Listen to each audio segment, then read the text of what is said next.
Hey everybody, welcome back to Sounds Like a Drum Cymbal series. We are into episode 4 today and talking about something that I didn't know was really important until I'd already been playing for a while. Didn't really even know that it was a thing that I needed to think about. It's the weight of cymbals and how much we really need to be thinking about that.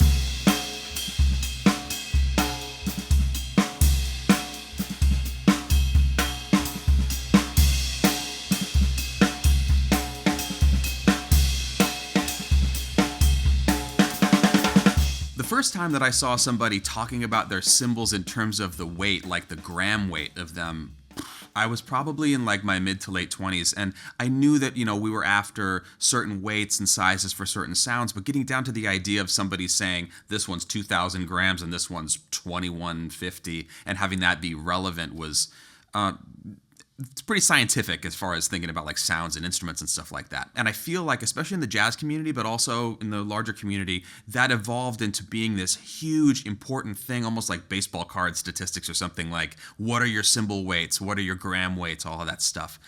And basically what I want to talk about today is that this is very important. It's important to know at least like what you're looking for in terms of weight classes and stuff, but also that there's a lot more to it than just that and the magic number. So where I want to start with is a few 22s that I have here. These are 3 from my collection that I use all the time.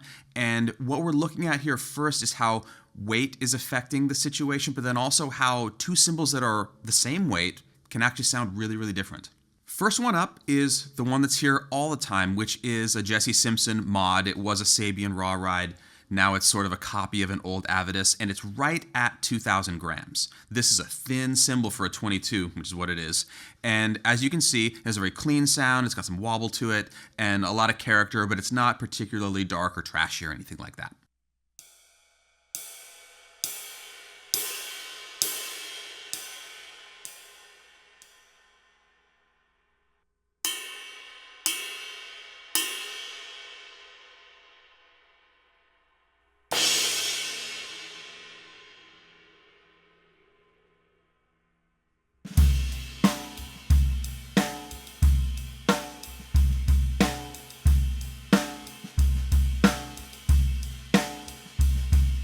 Now, let's jump over to another 22 that's within 50 grams, a fraction of a pound of this one, but has a totally different hammering style, different lathing style, different bell shape, all that stuff, from Craig Lauritsen down in Australia.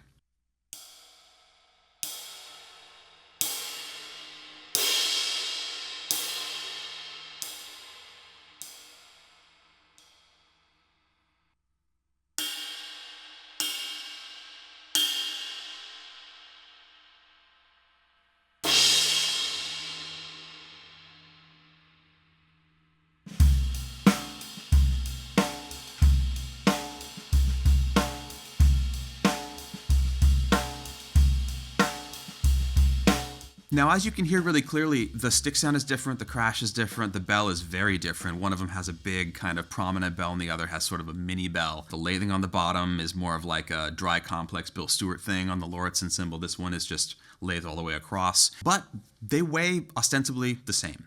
So when we talk about a weight, this is a good place to start saying that it is a huge factor, but there's a lot more going on than just that.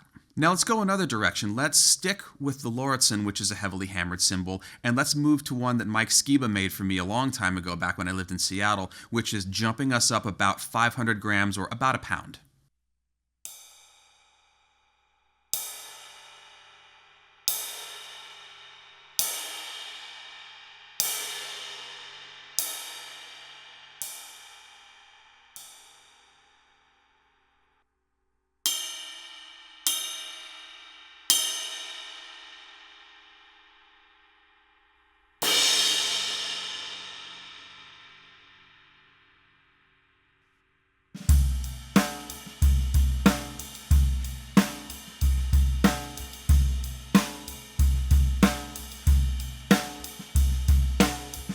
Now, these two cymbals have similar kind of erratic hammering patterns. They have a very similar profile. The bells are different, but the main difference is this, basically 25% more weight going on. And you can hear it immediately in the crash, in the stick, in all of that stuff. These make a good pair if you're going to do 222s, but it's abundantly clear immediately that they're not the same kind of thing. They're really in different places. But in this case, the weight is the main differential factor between the two. It's a good point right here to stop for a second and talk about the fact that people oftentimes associate crashability and wobble and openness with thinner cymbals. It's not always the case. There can be heavier cymbals, even big ride cymbals that are very crashable. And likewise, I've played some incredibly stiff, thin cymbals. It has to do with the hammering and the construction and all kinds of other stuff, not just the weight.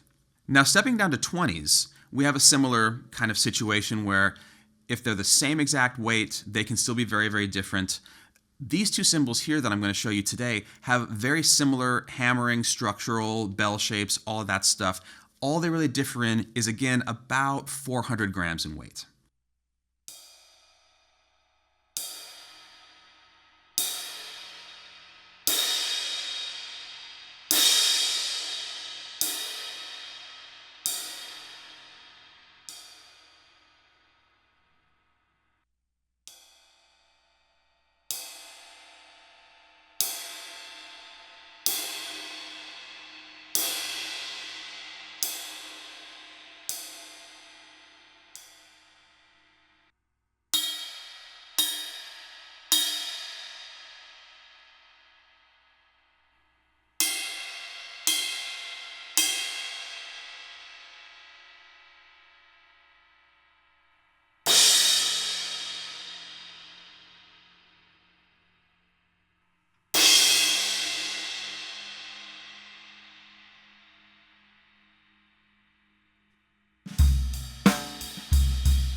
Now again, the thinner one has a little more wiggle to it. It opens up easier. The heavier one, still crashable. It's not a super heavy cymbal, but this was one where when I was having it worked on by Jesse, I wanted to make sure that it was still crashable, still versatile, but had a bell that really cut through and could be used for louder situations. If I just read the weight of these, I've played them a lot. I know how they sound, but just by the weight, it would be hard for me to tell. And the weight is important just for understanding, again, the thinness or the thickness and somewhat of the feel of the cymbal. But you've got to check them out in person if at all possible, or at the very least, find ones where there's videos of them being played so you can kind of see the behavior of it and things like that. Now, lastly, I want to take two cymbals that are from the same series and talk about a 20 and a 22 between the two. We're talking about Constantinople rides today. We have a 20 and a 22. The 20 is around 1870 grams and the 22 is around 2700, which is a big jump for just adding a couple of inches to the cymbal compared to these ones that I use.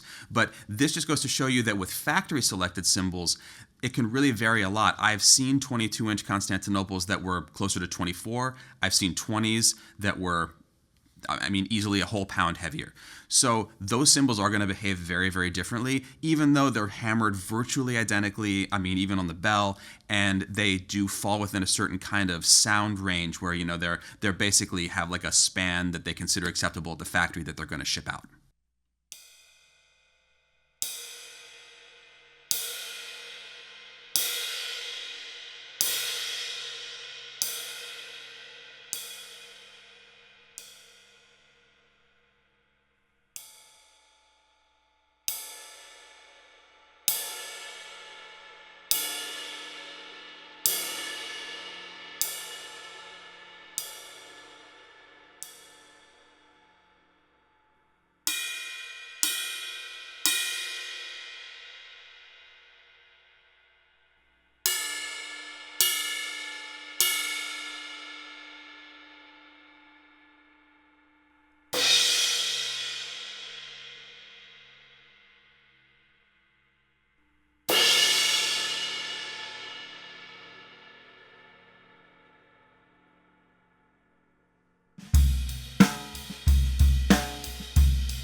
One of the nice things about this is that you do know that there is sort of like a character to this series of cymbals, and if you have a 20 and you like it, a 22 is going to be in the same vein as you move up to it, as opposed to some of these other things we've had that are very much kind of one-off instruments.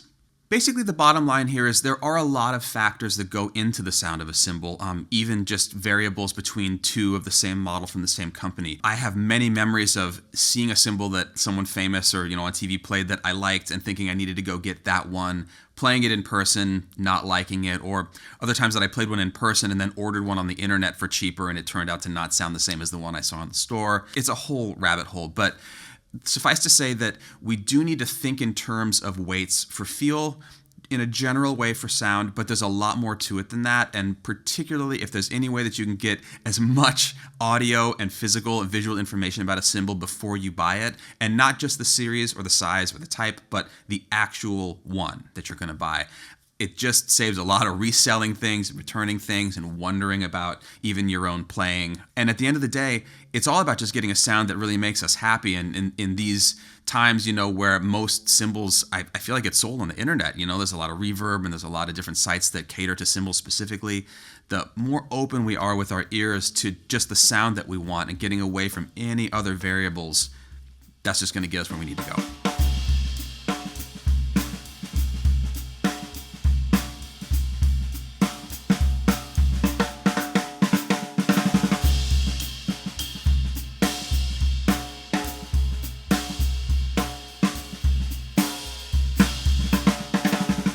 Thanks everybody so much for watching. We really appreciate all the patrons making this possible. We're really having a lot of fun making all this content and playing with all these cymbals and checking them out, and all the conversations that we're having here about them are super duper fun. Please let us know experiences that you have about cymbal weights in particular, if you'd like to, because there is a lot of variable in these things, whether it's a rock cymbal or a jazz cymbal, and right down to, the one that makes you happy that maybe surprised you. It never ends.